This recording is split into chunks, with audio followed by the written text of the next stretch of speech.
You are listening to the Horse Radio Network, part of the Equine Network family.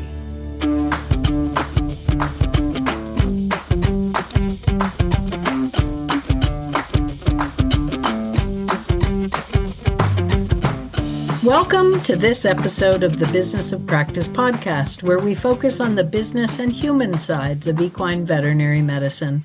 In this episode, we're going to talk with Dr. Martha Mallicote about creating a plan for educational loans in the new changed environment. I'm your host, Dr. Amy Grice, business consultant and former equine practice owner. The Business of Practice podcast is brought to you in 2025 by CareCredit. Dr. Martha Mallicote earned her Bachelor of Science in 2000 at the College of Charleston School of Business and Economics. In 2006, she graduated with her DVM from the University of Tennessee, College of Veterinary Medicine. After an internship, she completed a residency at the University of Florida, College of Veterinary Medicine, and became a diplomat of the American College of Veterinary Internal Medicine in 2012. In 2019, she completed her Master's of Business Administration at the University of Florida. Dr. Mallicote is a Weeks Endowed Clinical Associate Professor at the University of Florida College of Veterinary Medicine in the Large Animal Clinical Sciences Department. She teaches veterinary students in the classroom, the large animal hospital, and in the veterinary business curriculum. She's the director of the Veterinary Business Certificate Program for DVM students, a program that prepares them to own and operate their own veterinary practices. Welcome again, Dr. Mallicote. Thank you. I'm so glad to be back on the podcast again. Yeah, it's always fun to have you. We're just in a new environment here, and many veterinarians, current students, pre-vet students are just absorbing all the changes that are upcoming in federal educational loans and feeling confused and kind of afraid. There is a lot to unpack here, but first, do you have any advice for controlling the emotional toll this is taking on people? Absolutely. I mean, the emotional aspect of this and the stress that it generates is probably one of the single biggest challenges with managing these educational loans. And the uncertainty that we've been dealing with over the last, say, 6 months has been, I think, the worst part. And so the way that I'm looking at it, at least now we have some answers and people can start to make a plan. The thing that I encounter amongst many veterinary students and graduates who are trying to figure out what to do is that they haven't really made a plan. They haven't assessed their options. They haven't done those things that we've actually talked about before on this podcast about budgeting and knowing where they stand financially. And it seems like the solution to ignore it, but in fact, coming up with a plan and a strategy ultimately alleviates that stress. And the fact that we have some more details with which to make those plans now, I think is going to be a step in the right direction.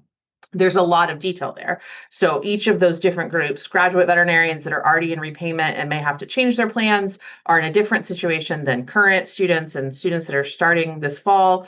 But there's more information for all of them to try to make actions based on. And even if you go through and you figure out what your actual situation is, and you're kind of like, oh boy, it's better to know so that you can make a plan. I'm a planner. Can you tell? No, you're absolutely right. I think sometimes the biggest stress comes from people being backed into having no choice because they didn't make a plan or didn't really have an accurate assessment of what things were going to look like. And so they've made a professional path that they thought was the right answer and then discover that perhaps hasn't set them up for the same success they had hoped for. And I feel terrible when I hear about those situations, but some of that can probably be alleviated by a little bit of anticipation of what your numbers are going to look like as a graduate. Right. And especially for current students, maybe you can make slightly different choices along the way. Absolutely. So what are the fundamental changes to the system? Well, there are several, and I would kind of put them in buckets that apply to two different groups of people. For graduates who are currently managing their student loans, the choices for repayment have changed. There's some good news there and some bad news there, and we can talk about some of those details. But the array of repayment plans that were income driven has been made smaller. The good news is that there are some positive things in the plans that we're left with, but that choice has been made smaller, and there are some negatives there for certain borrowers. The other side of this coin is that for current students and newly starting students, there are significant changes in the loans they have access to and the amount that they're allowed to borrow. And so that group is in a very different situation.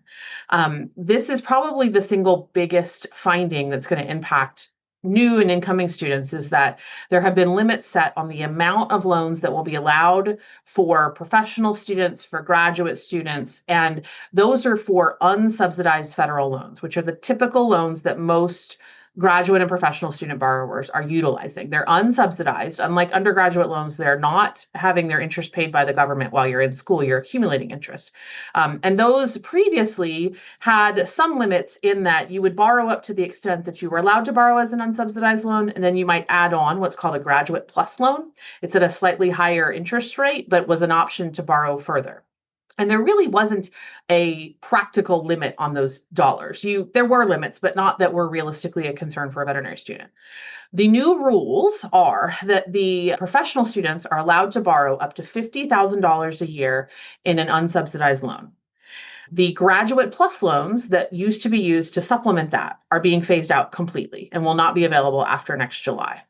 And so the secondary option for additional borrowing, but beyond that 50,000 annually, is going to be private loans. So not an educational loan at all. And that's probably the single biggest change, because for many veterinary students, their cost of attendance is greater than that $50,000. So the limits are $50,000 per year, $200,000 per degree for all professional students. Not that this makes us feel any better as a veterinarian, but MD students, DO, dental students, all are being subjected to the same rules, and their cost of attendance is honestly in general higher than veterinary students. That is probably the single biggest change that will impact decision-making going forward for veterinary students. Beyond that, the repayment plans are changing, and we can dive more into the details of like what's going to change now, what will change in a few years. There are going to be different income-driven plans available, but those are the big kind of front-end borrowing things that are changing. Additionally, Parent Plus loans, which most professional students weren't using, are being phased out as well. They're going to be quite limited. So that is really not going to be something that you can have as a backup plan beyond. The good news is, for those that are familiar with public service loan forgiveness, which is a program that has been long in play for professional students, that has really been untouched. So the good news is that program is still in play completely. Thank goodness, because, wow, there was a lot of worry about, is that going to disappear? Are all the years that I've already given to that program going to disappear? And it didn't. It was good. The Business of Practice podcast is brought to you by CareCredit. CareCredit keeps equine veterinarians at the heart of care by providing horse owners with simple, budget-friendly financing options. By helping to bridge the gap between cost and care, CareCredit supports healthy financial relationships between veterinarians and their clients. Clients have a flexible way to pay over time for all types of care, and practices get paid in 2 business days. It's a payment experience everyone can feel good about. What about those people that have debt in the SAVE program, which as of August 1st is now accumulating interest, but you can't, I don't think you can make payments on it. It's like dead in the water, accumulating interest. What should they do? Absolutely. It's a great question. So the SAVE plan is the newest plan that was put into place by the last administration, but a lot of our veterinary borrowers switched into SAVE because it was a very beneficial income-driven plan. And as of August 1st, you are again accumulating interest. We've been in a waiting period of nothing happening. So while you are now accumulating interest, there are no payments to be made. So the options are, if you are in a quite dire financial situation and the benefit of not making a payment, of remaining in forbearance, is the most important thing for you, you can stay in the SAVE plan. Not forever, but in the short run. I don't recommend that for really anybody except someone that in the short term has a pretty dire financial scenario. But what you can do is switch out of a SAVE plan, and you can switch into the existing plans that are continuing, at least in the short term. So pay as you earn, income contingent, or income based, so IBR, ICR, or pay. You can switch into any of those right now. Several of them are going to go away in July 2028, but financially they can be a better deal between now and then. And so even though it feels like a very short-term decision, you may roll into pay as you earn or ICR in the short run. For most borrowers, rolling into pay as you earn is probably the best option. The payments are typically the lowest based on the calculation factors that are used, and your unpaid interest won't capitalize if you roll from save into pay as you earn. So even though that's not a forever solution, that's a for now solution that is probably the most financially advantageous. Their new repayment plan, because we need more abbreviations, the RAP or Repayment Assistance Plan, that will start next July. And we have some of the details about it, but because it's not actually in action yet, I would warn everyone to be cognizant that the details might change a little bit. If you look at what they're saying right now, for most borrowers, the repayment assistance plan will have a higher payment than pay as you earn, but a lower payment than the income-based plan that will continue after July 2028.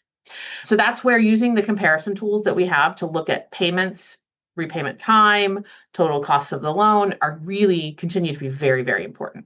Because I've just given 7,000 different details about how this all fits together, and it's hard to follow. But for most borrowers, the short-term answer is if you can afford it and you want to start logging payments again, which is helpful as you work towards forgiveness, you probably should need to switch into pay as you earn. Excellent advice. What about other borrowers? So we're going to approach the end of the current repayment plans, and they're going to go away in 2028. The new options are mid 2026. Yep. Does it make any sense for people to switch before the other plans go away in 2028? I mean, how do you figure it out? What are the resources too? No, that's a great question. For most borrowers, it will not be financially advantageous if you're already in a repayment plan so you can stay in one if you're not a current student, to stay in one of the currently existing ones. So pay as you earn, IBR, ICR. If we compare your potential payments and the calculation factors for each of them vary, most of the time, nearly all the time, those plans are better than the RAP, the new plan. The RAP plan is not terrible, but the payments will be slightly higher. So I would say that between now and 2028, I would continue to take advantage of those lower payments in the existing repayment programs. Get yourself settled into one. If you're in Save right now, identify which is the best choice for you, depending upon your graduation year. If you're a more experienced veterinarian, you may have limited choices to swap into, but identify the best one and get into that and get those 3 years of payment credits at that lower cost. And then at the end of it in 2028, when those programs are all phased out, you will be forced to roll into the new RAP or stay in the IBR plan, because that will be the remaining one. And at that point, you can decide which is financially the most advantageous. So how do you make those decisions? Repayment calculators are your friend. There are several available. There's one available on the studentaid.gov website that is administered by the Department of Ed. I have utilized it in the past. It is typically a good repayment calculator. I have heard that recently, with a lot of the changes that are going on, updating that payment calculator has not necessarily been very speedy. It's not giving everyone very accurate numbers. So it is a resource, but in the very recent last couple of weeks past, I have heard that it's giving some folks incorrect information. So the alternative that's available that is an excellent resource for veterinarians is on the VIN Foundation website. And I know that you guys have talked about this before, but there are several veterinarians that offer advice on forums and tons of publications on there. But there is also a calculator on there that is tailored to veterinarians. So it asks you all the right questions about our income, about the kinds of loans that you might have. It's a very savvy way of making us as smart as possible by really being tailored to our needs. And that calculator can do a lot of the same things, but I have a little bit more confidence right at this moment in the information it's giving you. And it'll share information like, what are your payments going to look like? How long is the repayment period? What is the actual effective interest rate with the reality of what amount you might get forgiven at the end of those loans? And so you can compare those numbers across the options that are feasible for you and choose the one that's the best financial option.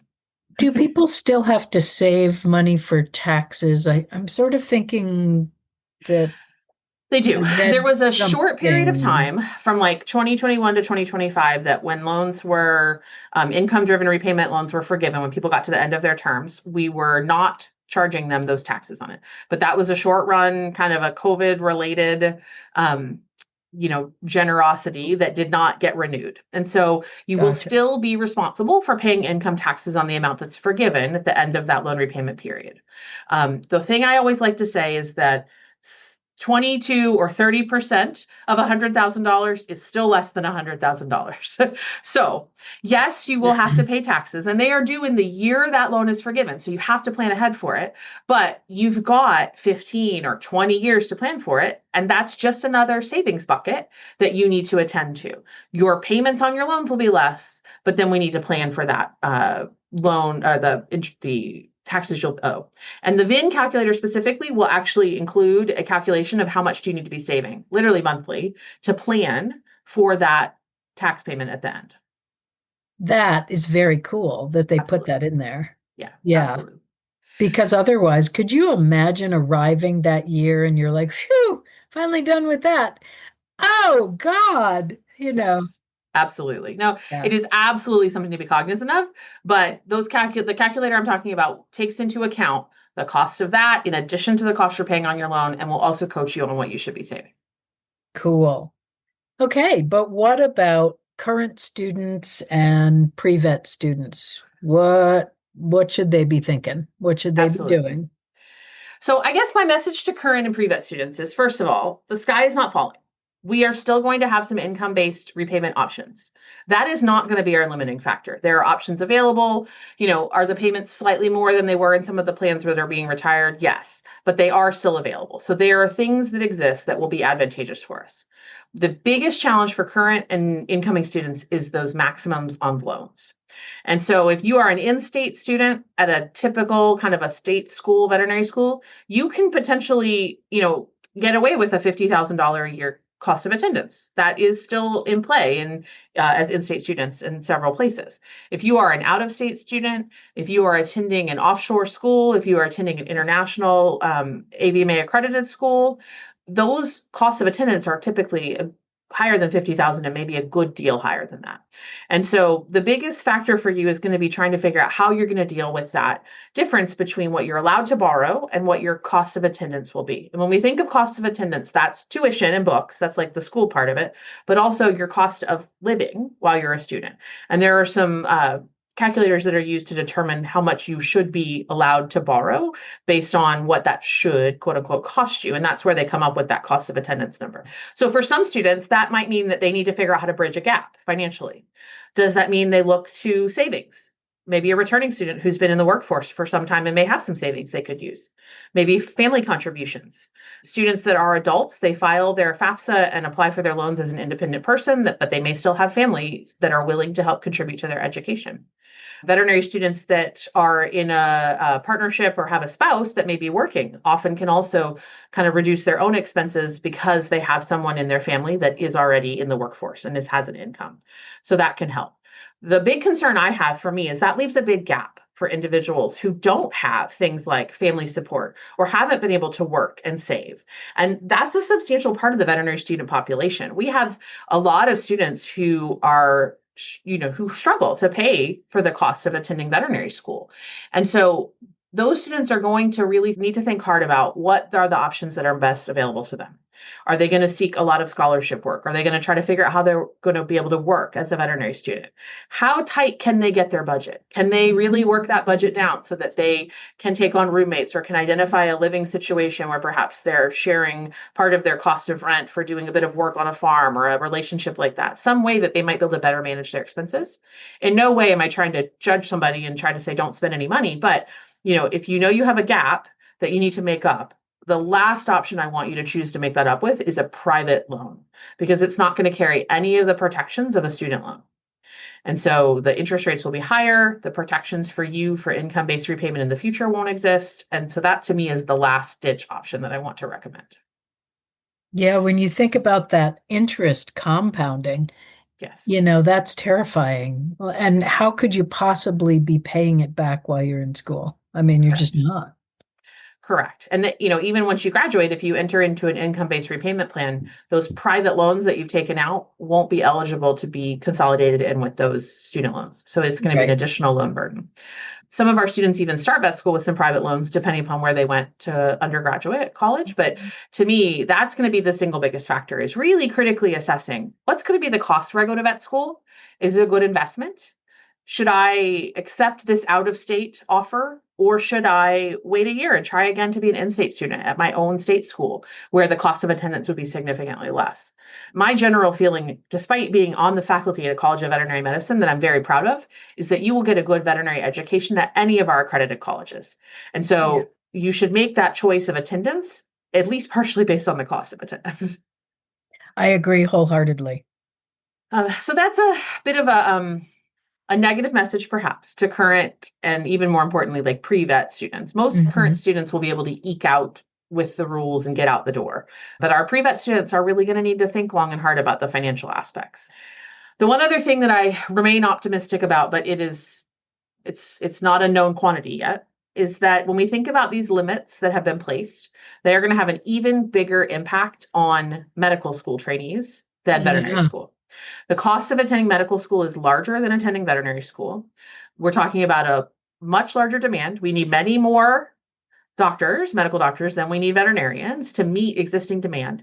And their cost of attendance is even higher. So if we're saddling MD students with several $100,000s of private loans for them to achieve their education as well, that's going to become a crisis. And so that factor, that this is not just a veterinary problem, makes me hopeful that there may be a solution. And that doesn't mean the solution will be available next week, but I'm hopeful that our governmental groups will realize the challenge this presents for medical education in general and reconsider some of what's been put into place. Yes, that is something that does make me hopeful as well, because there's a shortage of MDs pretty much everywhere. And now they're making it even harder. People are going to turn away and say, I could be an engineer. Absolutely. Right. Absolutely. Yeah. So, that's where sometimes our work with advocacy with our organizations is equally important. That's going to be a priority for the AVMA and for the allied specialty organizations, that we are getting in front of our legislators to say, this is really not sustainable. And so hopefully we as veterinarians can also get involved in that effort. Excellent idea. Is there anything else you'd like to share with our listeners today? Well, this has been a lot of doom and gloom, and I'm sorry about that. Yeah. I think the thing that I want folks to take from today is that there is a lot more clarity than we had a few months ago. And the uncertainty is the most stressful part about it. There are some positives in this. The new repayment plan that was established, the RAP, is, yes, slightly more expensive, but also includes the protection against continuing to accumulate interest. This is a small detail, but actually an incredibly important one. One of the biggest advantages of the SAVE plan was if your monthly payment did not pay off the interest that was accumulating that month, they didn't add it back on. Your loan balance wasn't going to continue to go up. It's a tiny thing, but a huge thing. And that was actually retained in the RAP plan, is that you won't continue to accumulate interest if your payment even doesn't pay it. So it's essentially a credit that's being made. And so there are some small positives in and amongst all of this, despite the fact that a lot of it is scary and a little bit overwhelming. And that makes me hopeful for the fact that it will be functional, workable, and we'll continue to see some improvements in these plans. Yes, and we should all be grateful that loans are available and that these programs even exist. We got used to having these kinds of loans. I mean, they weren't available. I mean, there were federal loans, but the income-based repayment was not available. I mean, you had to, back in the day, many years ago, you consolidated. There were a lot less repayment options. Yeah, I consolidated all my loans and then I paid them off over the next 25 years. And of course, a dollar was worth a lot less by the end of the 25 years. And I, of course, was a successful veterinarian by then. So those loans were kind of like really didn't even matter by then. But starting out, it is scary. But what I'll say is it'll get better. It'll get better. It certainly will. It certainly will. Yeah. And I think there are some opportunities for those of us who are more experienced in our profession to look at how can we be novel about giving back. There's been a lot of discussion in the last few years about how we can support scholarships and support veterinary trainees. And some really exciting and novel things have come down the pike, certainly, especially with the AAP, some big scholarships that have really been life-changing for veterinary students and Yeah. allowed them to really enter equine practice. And, are there some places where we can continue to do that and help our potential future equine veterinarians to make that choice successfully without financial burdens? So that's a bit on us, but that's a way we can give back to the profession that's been so good to us. It's a wonderful thing to end with, the ways that we can give back, because there were lots of people that came before us that not only taught us, mentored us, but gave to make our lives better. Thank you so much for joining us today, Dr. Mallicote. And thank all of you listeners for joining us for the Business of Practice podcast. And a big thanks to our sponsor, CareCredit. And to all my listeners out there, be brave, embrace change,